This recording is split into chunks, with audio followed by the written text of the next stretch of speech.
Hello everybody, my name is Starrapter and welcome back to the channel. This is my spoiler-free review for Star Wars The High Republic Edge of Balance Volume 1 manga. This is written by Justina, Ireland, as well as Shima Shinya, with artwork by Mizuki SakaKibara. So this is set during Phase 1, Wave 2 of The High Republic.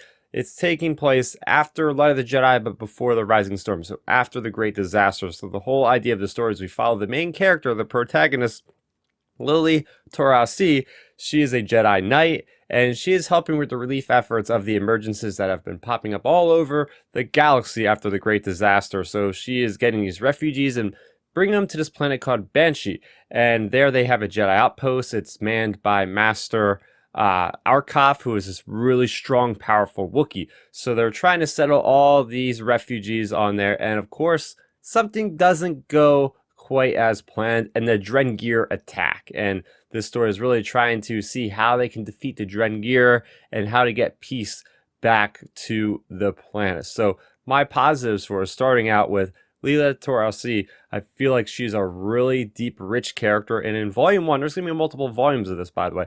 Volume 1, we get to see her grow so much already, right? We get to see her as kind of like the reluctant teacher. She doesn't really like the younglings that are around. She does have a Padawan, but it doesn't really tolerate him as much as you might think.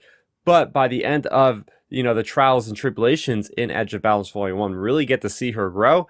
And I like her wisdom, but also her reluctance to being overpowered, right? So she is trying to kind of skirt the line between the edge of balance. Like, there's a lot of talk about lightsabers and if, are they really the necessary weapon for a Jedi if they're so strong they can kill people, although the Jedi aren't supposed to kill people, obviously. But it's like, okay, so there's a lot of introspection in this manga, which I did not expect. And speaking of manga, this is my first ever manga that I've ever read. So the fact that Star Wars is starting to branch out in other mediums besides the normal traditional novels and comics, and we're getting to see other cultures takes on this entire franchise, and the fact that these creators here have really done their homework, but also really brought in their traditions of their own cultures to mingle in with this. For instance, like the Drengir, they are threatening as all, but their character models and whatnot are a little bit different than what we've seen in Drengir so far.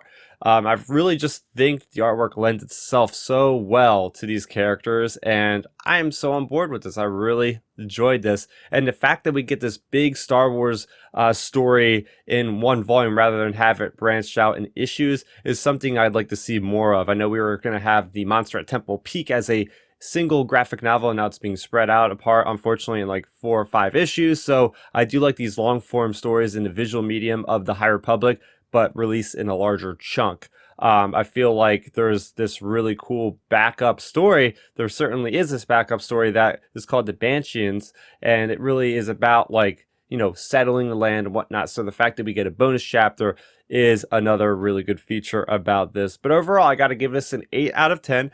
Really didn't think I'd enjoy this as much as I did because, heck, I'm a little hesitant going into a new medium. Or are they going to be too over the top, too flashy with this? And I don't think they were at all. And I am so on board. So what are you guys thinking of the High Republic so far? Going to pick up Edge of Balance Volume 1? Let me know in the comment section down below. For more on Star Wars The High Republic, I have an entire playlist dedicated to dozens of High Republic videos. Plus, I do my weekly Star Wars podcast called Outer Rim Transmission. You guys can tune in live on YouTube around 9 o'clock every Friday, and we also have that available to download on Apple Podcasts, Google Podcasts, Spotify, and more. So make sure you go ahead, subscribe to that podcast, and let us know what you think. That's going to do it for me, Starrapter. Thank you so much for watching, and may the Force be with you always. We are all the Republic.